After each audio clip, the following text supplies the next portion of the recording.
அதிமுகவிலிருந்து சாரை சாரையா போய் தாவிகாவில் இணைகிறாங்க.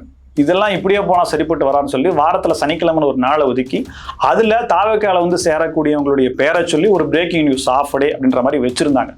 இதையெல்லாம் தாண்டி அங்கு சென்ற முன்னாள் அமைச்சர் ஒருவர், யாரும் இந்த பக்கம் வந்துடாதீங்க, இது ரொம்ப ஹாட்டா இருக்கு, தாழ்வான பகுதியை நோக்கி ஓடுங்க அப்படின்னு சொல்லி ஜுராசிக் பார்க் டப்பிங் பட மாட்டோம் அங்கிருந்து குரல் கொடுத்திருக்காரு. சில உண்மை விஷயங்களையும் சொல்லியிருக்காரு.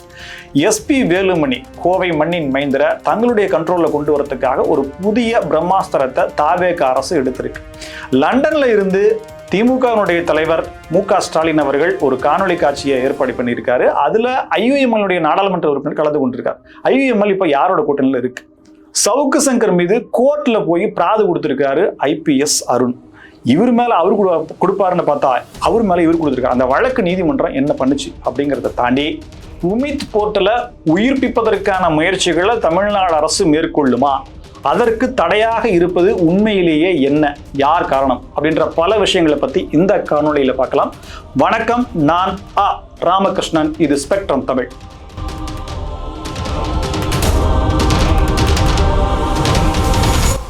அதிமுகவிலிருந்து சாரை சாரையா சனிக்கிழமை போய் தாவேகாவில் இணைகிறாங்க. எல்லாத்துக்கும் பொறுப்பு கொடுத்து அவங்களுக்கு எல்லாம் பண்ணிட்டாங்களா அப்படின்ற மாதிரியான பல விஷயங்கள் பேசப்பட்டு வருது, கேள்விக்குறிகள் நிற்குது.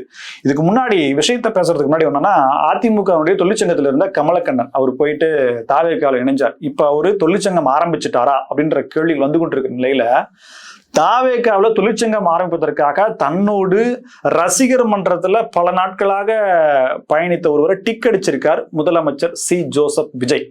அப்படின்னா இங்கு இருந்து பதவிகளை பெறுவதற்காக அடுத்த 5 வருடங்கள் நம்ம சுகபோகமான வாழ்க்கையும் எந்த விதமான அச்சுறுத்தலும் கோர்ட்டு கேஸ்ன்ற அலைச்சலும் இல்லாம அப்படியே ஓட்டலாம், அடுத்த எலெக்ஷனும் பார்த்துக்கலாம், வாழும் எம்ஜிஆரா முதலமைச்சர் சி ஜோசப் விஜய் அவர்கள் இருக்கும்போது நமக்கு என்ன காலம்னு சொல்லி நினைச்சிட்டு போனவங்க எல்லாம் சோத்துல மண் விழுந்துருச்சு அப்படின்ற மாதிரியான விஷயங்கள் பார்க்கப்படுது.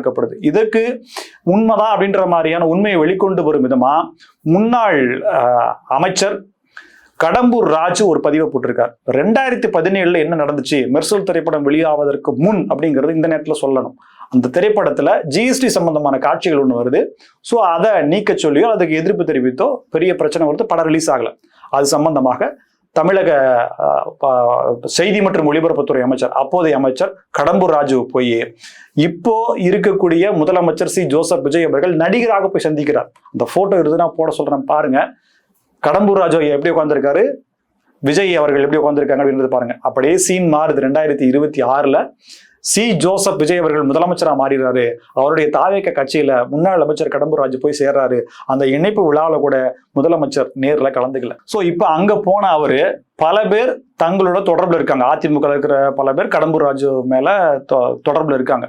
இப்போ ஒரு அமைச்சர் அப்படின்னா, முன்னாள் அமைச்சர் அப்படின்னா அவரை நம்பி சில குடும்பங்கள் இருக்கும், சில நபர்கள் இருப்பாங்க, தன்னுடைய ஆதரவாளர்கள் சொல்லி அந்தந்த வட்டத்துல இருப்பாங்க. குறைஞ்சது ஒரு 100 பேரை எடுத்துங்களேன். அந்த 100 பேருக்கு இவர் அமைச்சராகவோ அல்லது அதிகார வரத்திலேயோ இருந்தா மட்டும்தான் அவங்க கொடியை போட்டுக்கிட்டு அவங்களுக்கு வேண்டியதெல்லாம் செஞ்சுக்கிட்டு இவருக்கு வேண்டியதை அவங்க செஞ்சு கொடுப்பாங்க. ஸோ அப்படி இருக்கும்போது இவர் அங்கே போய் எங்களை மதிக்கவே மாட்டேங்கிறாங்க, நான் சேரும்போது அமைச்சரை பார்த்தேன், இது வரைக்கும் 2வது முறையாக அமைச்சரை பார்க்கறதுக்கு கேட்டா கூட அவங்க பதில் சொல்ல மாட்டேங்கிறாங்க, முதலமைச்சரை பார்க்கறதுக்கு நாங்கள் கேட்கவே முடியாது, முதலமைச்சரை பார்க்கவே முடியாது, அதற்கான வாய்ப்பே இல்லை, இதுதான் இங்க இருக்கு, 2வது பொறுப்புகள் இன்னும் யாருக்கும் நியமிக்கப்படல, எந்த விஷயத்தை பத்தி பேசவும் யாரும் ஆளே இல்லை அப்படின்ற மாதிரியான உண்மையான விஷயத்த அதிமுகவில் இருந்து தாவேகாவுக்கு வர்றவங்களுக்கு வெளிப்படையாக சொல்லிடுறாமா. எடப்பாடி கே பழனிசாமி சில நாட்களுக்கு முன்னாடி சொன்னார், போனவங்க எல்லாத்துக்கும் பொறுப்பு கொடுக்க முடியாது, அப்படியே பொறுப்பு கொடுத்தாலும் ஏற்கனவே இருக்கிறவங்க பொறுப்பை தூக்கி கொடுக்கணும், இல்ல அவங்களுக்கு மேல பொறுப்பு கொடுக்கணும், இப்படி எது கொடுத்தாலும் அங்க இருக்கிறவங்களுக்கு இவங்களுக்கும் சண்டை வரத்தான் செய்யும் அப்படின்ற மாதிரியான பல விஷயங்கள் சொல்லியிருந்தாரு. இப்ப போக்கடை இல்லாம இவங்க இருக்காங்களா அப்படின்ற மாதிரியான செய்திகள் போய்கொண்டிருக்கும் நிலையில கோவை மண்ணின் மைந்தர் SP வேலுமணி அவர்கள் 54 பேர்த்துக்கு இளநிலை உதவியாளர் பணியை கோயம்புத்தூர் மாநகராட்சியில போடுறாரு. எப்போ அதிமுக ஆட்சி காலத்துல. அதுக்கப்புறம் திமுக ஆட்சி காலம் போயிடுச்சு, இப்போ தாவேக ஆட்சி காலம் வந்துருச்சு, 60 நாள் கூட ஆயிப்போச்சு. இப்போ தாவேகா இதை ஒரு டூலா பயன்படுத்துறாங்க. என்னன்னா, நீதிமன்றம் போய் இதற்கான தடையை வாங்கியிருக்காங்க. அதாவது என்னன்னா, அந்த பணி நியமனம் செய்யப்பட்டாங்க இல்லையா, அதெல்லாம் செல்லாது அப்படின்ற மாதிரியான விஷயத்தை வாங்கியிருக்காங்க. இதுல ஏதேனும் கையூட்டு பெறப்பட்டதா, ஊழல் நடந்ததா அப்படின்ற மாதிரி, எப்படி நம்ம போக்குவரத்து துறையில முன்னாள் அமைச்சர் செந்தில் பாலாஜி அவர்கள் அந்த மாதிரியான கணக்குக்கு இதை கொண்டு வந்து SP வேலுமணியை தங்க கைக்குள்ள வச்சுக்கணும் அப்படின்ற மாதிரியான ஒரு டூல, ஒரு அஸ்திரத்தை, ஒரு அம்பை தாவேக அரசு SP வேலுமணி மேல் எய்திருக்கிறதா அப்படின்ற மாதிரியான தகவலும் கிடைச்சிருக்கு. இதற்கு இடையில எஸ்பி வேலுமணி நாடாளுமன்ற தேர்தல் வர இருக்கிறதுனால நாங்க ரொம்ப விசுவாசமான ஆட்கள், எங்களை மாதிரியான கிரவுண்ட் லெவல் வேலை செய்யறதுக்கு யாரும் ஆள் கிடையாது அப்படிங்கிறத பாஜகவுக்கு நிரூபிக்கிறதுக்காக பாஜக பியூஷ் கோயலா இல்ல வேறன்றது இல்லை யாரையோ பார்த்து எஸ்பி வேலுமணியும் தங்கமணியும், சார் அதிமுக ரொம்ப மோசமா இருக்கு சார், நீங்க இந்த நிலைமையில போய் தேர்தலை சந்திச்சீங்க அப்படின்னா 40 இடங்கள்ல ஒரு இடங்கள் வரது கூட டவுட், இப்படியே போச்சுன்னா எப்படி, நீங்க ஏதாவது பண்ணுங்க அப்படின்னு சொல்லிட்டு அதிமுக குறை சொல்லக்கூடிய வேலையை பாஜக கிட்ட பண்ணியிருக்காங்க. இது இபிஎஸ்க்கு வராம இருக்குமா என்னன்றது தெரியல. சோ இப்ப அவங்க எஸ்பி வேலுமணி என்ன ட்ரீட் பண்ணுவாங்க அப்படிங்கிறதும், எஸ்பி வேலுமணி அதிமுகவிலிருந்து விலகுவதற்கு முன்னதாக திமுகவில் ட்ரை பண்ணாரு, திமுகவில் அவர் கேட்ட பொறுப்பு கிடைக்கல, அதற்கு அங்க எதிர்ப்பு கிடைச்சது, அதனால அப்படியே தாவேகா பக்கம் போனாரு. தாவேகா பக்கம் போய் சிக்னல் கிடைச்சு அவர் போறதாக இருந்தால் தன் மீதான குற்றச்சாட்டுகள் மீதான வழக்குகளை எதுவும் பண்ணக்கூடாதுன்னு சொல்லிட்டு பாஜக கிட்ட அவரு சம்மதம் கேட்டுட்டு இருக்காரு, அதுதான் வெயிட்டிங் அப்படின்ற மாதிரியான தகவல் வந்துச்சு. ஸோ இவர் எந்த பக்கம் சாய போகிறார் அப்படிங்கிறதும், தன்னை காப்பாத்திக்கிறதுக்காக இவர் என்ன வேணா செய்வாரா அப்படின்ற ஒரு கேள்வியும் இந்த நேரத்தில் வைக்கப்படுது. இதை தாண்டி சவுக்கு சங்கர் அவர்களுக்கும் ஐபிஎஸ் அருண் அவர்களுக்குமான சண்டை அப்படிங்கிறதும், மலம் கலந்த நீர் ஊற்றப்பட்டது, அவங்களுடைய சவுக்கு சங்கருடைய அம்மா இறந்தது அப்படிங்கிறதுலாம் எல்லாருக்குமே தெரியும். இப்போது டிவிஎஸ்னுடைய டைரக்டரா இருந்து அவர் மாற்றப்பட்ட பிறகு, ஊனமாஞ்சேரியில காவல் பயிற்சி பள்ளியில போன பிறகு அருண் அவர்கள் நீதிமன்றத்துல ஒரு பிராது கொடுக்கிறார். என்னுடைய புகழுக்கும் என்னுடைய பெயருக்கும் என்னுடைய பதவிக்கும் களங்கம் ஏற்படுத்தும் விதமாக தொடர்ந்து யூடியூப் வலைதளங்கள்ல அவதூறா பேசிட்டு வர்றாரு சவுக்கு சங்கர். என்னுடைய மனைவியினுடைய பொறுப்பையும் குறிப்பிட்டு அவரும் ஏதோ ஊழல்வாதி போல சித்தரிக்கிறார், அவர் ஐஆர்எஸ்ல இருக்கிறனால அவரையும் சித்தரிக்கிறார் என்ற மாதிரியான விஷயங்கள்லாம் சரத்துக்கள்லாம் போட்டு நீதிமன்றத்தில் ஒரு பெட்டிஷனா போடுறாரு. சவுக்கு சங்கர் வெளியில வந்த உடனே, புழல் சிறையிலிருந்து வெளியில வந்த உடனே தகுந்த ஆவணங்களை எடுத்துக்கொண்டு நான் அருண் மேல் வழக்கு தொடர்வேன்னு சொல்லி பேட்டிகளிலே சொல்லியிருந்தார். ஆனா இப்ப பார்த்தா அருண் ஐபிஎஸ் அவர்கள் சவுக்கு சங்கர் மேல பிராது கொடுத்திருக்கார். ஆனா நீதிமன்றம் ஏற்கனவே உங்க 2 பேத்துக்கும் வாய்க்கா தகராறு இருக்கு, நிலத்தகராறு இருக்கு, சொத்து தகராறு இருக்கு, பேச்சு வழக்கு இல்லை. அப்படி இருக்கும்போது நீங்க அவர் மேல சொல்றீங்க அப்படின்னா இது எப்படி நிர்வாக ரீதியான விஷயமா வரும் அப்படின்ற மாதிரியும் சொல்லி நீதிமன்றமே அவருக்கு கண்டனம் தெரிவிச்சது யாரு, ஐபிஎஸ் அருண் அவர்களுக்கு சொன்னது அப்படின்ற பல விஷயங்களும் சொல்லி அந்த மனுவை தள்ளுபடி பண்ணியிருக்கு. இது எல்லாத்துக்கும் மேல மிக முக்கியமான விஷயம் என்ன அப்படின்னா உமித் போர்ட்டல். அது என்னன்னா வக்பு வாரியத்தினுடைய சொத்துக்களை நிர்வகிக்கிறதுக்காக உமித் அப்படின்ற போர்ட்டலும், அது வெளிப்படைத்தன்மை வேணும் அப்படிங்கிறதுனால யார் வேணா போய் அதுல பதியலாம் அப்படின்ற மாதிரியான ஒரு விஷயத்தை மத்திய அரசு கொண்டு வர்றாங்க.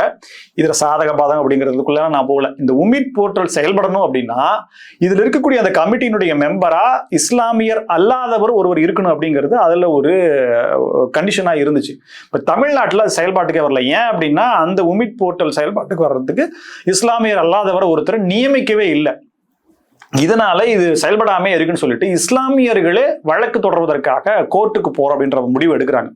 இது ஒரு தாவேக அரசுக்கான ஒரு சிக்கலா பார்க்கப்படுது. ஏன் அப்படின்னா தாவேக அரசுல இருக்கக்கூடிய ஷாஜகான், வக்பு வாரிய கமிட்டியினுடைய தலைவராக இருக்கக்கூடிய நவாஸ் கனி, இந்த 2 பேர்த்துக்குமே ஒரு சிக்கலை ஏற்படுத்தியிருக்கு. என்னன்னா ஷாஜகான் அமைச்சரா இருக்காரு, வக்பு வாரியம் அப்படிங்கிறது பொதுவாகவே ஆளுகின்ற அரசுக்கு சாதகமாக செயல்படக்கூடியதுதான். இருந்தாலும் அது அனுசரணை இருந்தாதான் போக முடியும். இப்ப என்னன்னா இதுல எடுக்கக்கூடிய முடிவுகள் என்ன, ஒண்ணு முடிவு எடுத்தாலும் இஸ்லாமியர் அல்லாதவரை உறுப்பினராக சேர்த்து ஆகணும் அப்படிங்கிறதுல தாவேக அரசு என்ன சொல்ல போகுது, ஐயுஎம்எல் என்ன சொல்ல போகுது, வக்பு வாரியம் என்ன சொல்ல போகுது அப்படின்ற கேள்வி எழுந்திருக்கு. தாவேகா இஸ்லாமியர்களுக்கும் சிறுபான்மையினருக்கும், குறிப்பா சிறுபான்மையினர் இஸ்லாமியர்களுக்கு சாதகமாக நடந்து கொள்கிறதா அப்படிங்கிறது இந்த செயல்பாட்டின் மூலமா உறுதிப்படுத்த வேண்டிய அவசியத்தில் இருக்கு. சோ இதுல என்ன முடிவு எடுக்க போறாங்க, நீதிமன்றம் போய் உத்தரவு வாங்கிட்டு அதை செயல்படுத்த போறாங்களா, இல்ல அதுக்கு முன்னாடி நீதிமன்றமே போதாம காம்ப்ரமைஸ் ஆகி வக்பு வாரியத்தினுடைய அந்த கமிட்டியில உமித் அந்த கமிட்டியினுடைய உறுப்பினரா இஸ்லாமியர் அல்லாதவர்கள் நியமிக்க போறாங்களா, அப்படின்னா அவரு யாரு அப்படின்ற பல கேள்விகள் இருக்கு.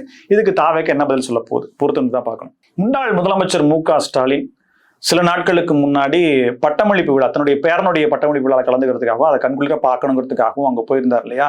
10,000 ரூபாய் வச்சுட்டு எப்படி சார் இவ்வளவு நாள் நீங்க அங்க இருக்கீங்கன்னு சொல்லி பல பேர் கேள்வி கேட்டுட்டாங்க. இதெல்லாம் இந்த விமர்சனங்கள் எல்லாம் என்ன அப்படின்ற மாதிரி பார்த்துக்கலான்ற மாதிரி சொல்லிட்டு இப்போ நாடாளுமன்ற குளிர்கால கூட்டத்தொடர் ஜூலை 20ஆம் தேதி தொடங்க இருக்கு. இதுல எப்படி செயல்படணும், என்ன விஷயங்களை பேசணும், எப்படி பண்றோம் அப்படின்ற மாதிரியான ஒரு விஷயங்களை பேசுறதுக்காக காணொலி காட்சியின் மூலியமாக நாடாளுமன்ற உறுப்பினர்கள் மத்தியில அவரு தோன்றி பேசுறார். ஒரு ஆய்வு மாதிரி ஒரு கூட்டம் மாதிரி நடத்துறார். இதுல பாத்தீங்கன்னா ஐயுஎம்எல்னுடைய பாபநாசம் நாடாளுமன்ற தொகுதியினுடைய ஷாஜகான் அவரு கலந்துகிட்டு இருக்காரு. புகைப்படங்கள்லாம் வந்திருக்கு. நானுமே ரொம்ப ஜாக்கிரதையா இந்த புகைப்படத்தை இது எப்படி இருக்காதே, ரொம்ப தயங்கி பார்த்து பல கிராஸ் செக் பண்ணி தான் எடுத்தேன். ஏன்னா ஃபோட்டோஷாப்லேயோ இல்லை ஏஐலையோ நீங்கள் தாராளமாக மாற்றி எடுத்துட முடியும். இல்லை, பல பதிவுகள் இருக்குது. எக்ஸ் வலைதளத்தில் இது போன்ற பல பதிவுகள் இருக்குது. ஸோ IUML தாவேகா கூட்டணியில் இருக்குது, அமைச்சரவையிலே இருக்காங்க. ஆனால் திமுகவினுடைய தலைவர் ஏற்பாடு செய்திருக்கக்கூடிய நாடாளுமன்ற கூட்டத்தொடரில் அவருடைய நாடாளுமன்ற உறுப்பினர் கலந்துகிட்டு இருக்கார். ஆமா, அது சட்டமன்ற உறுப்பினர், அது தாவேக்கால இருக்கு, நாடாளுமன்ற கட்சி திமுக இருக்கு அப்படின்ற மாதிரி ஒரு டிப்ளமேட்டிக் பதில யார் சொல்ல போறாங்களா அப்படின்ற மாதிரியான கேள்விகள் இருக்கு. வேலூர்ல நடைபெற்ற நிச்சயதார்த்தம், துரைமுருகன் ஐயாவுடைய பேத்தியினுடைய நிச்சயதார்த்தம் பேசுபொருளாகி இருக்கு. பல பேர் யாவா அப்ப மூட்டு காசுரா எப்படி எல்லாம் பண்றாங்க, பினாமி கையில போட்டு இப்படி வச்சுட்டு ஆடுறாரு, எல்லாம் பூரா 1.5 கிலோ 2 கிலோ தங்கத்தை போட்டிருக்காங்க அப்படின்ற மாதிரி சொல்றாங்க. ரெண்டாவது, துரைமுருகன் ஐயா ரொம்ப கஷ்டத்துல இருக்காராம். ஏன்னா இருந்த காசெல்லாம் லாஸ்ட் எலெக்ஷன்ல செலவு பண்ணதுனால எப்படியாவது கடனை வாங்கி ஒரு 500 கோடி ரூபாயில, எவ்வளவு 500 கோடி ரூபாயில சிம்பிளா கல்யாணத்தை முடிக்கலாம் அப்படின்ற மாதிரி அவரு நினைச்சிருக்காராமா. ஸோ கல்யாணத்துக்கு முன்னாடி வந்துருவாருன்னு நினைக்கிறேன். இதுக்கிடையில சில நாட்கள், நேற்று தான் வந்து நம்ம மாப்பிள்ளை சாரனுடைய பிறந்த நாள். ஒரு பெரிய, அது ஜீப்பா வேனா அது என்னத்துல டயர் மட்டும் 6 உயரத்துக்கு இருக்குது, அந்த இதெல்லாம் நின்று ஒரு போட்டோ எடுத்து போட்டிருக்காரு. ஆச்சே 14 கோடி ரூபா 15 கோடி ரூபா வச்சிருக்கிறது, இதெல்லாம் வாங்க மாட்டாரான்னு சொல்லி அது போட்டோ எடுத்து போட்டிருக்காரு. நீங்களும் முடிஞ்சா வாழ்த்துக்கள் சொல்லுங்க. அங்க திமுகவுல அடுத்து யார் அப்படின்ற போட்டுல அத்தைக்கு டிக் அடித்திருக்கிறார் அப்படின்ற மாதிரியான செய்திகளும் வந்திருக்கிற நிலையில இனி தமிழக அரசியலில் என்ன மாற்றம் நடக்கும் அப்படின்ற விஷயத்தை உற்று நோக்கி கொண்டிருக்கிறார்கள். பத்திரிகையாளர்கள் கைது அப்படின்ற மாதிரியான பரபரப்பான செய்திகளும் போயிட்டு இருக்கு. திமுக ஆட்சியில் நடந்ததை விட கொடூரமா நடக்குதுங்க. என்னங்க அவர் என்னங்க தப்பு பண்ணாரு?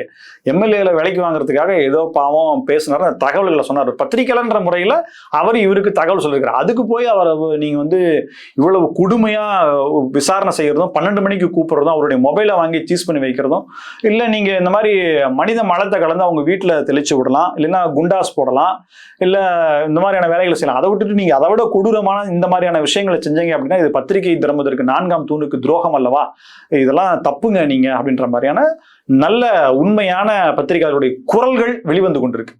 இந்த காணொளியில நீங்கள் கேட்ட பார்த்த தகவல்கள் பற்றிய கருத்துக்களை கமெண்ட் பாக்ஸ்ல சொல்லுங்க. நன்றி நேயர்களே.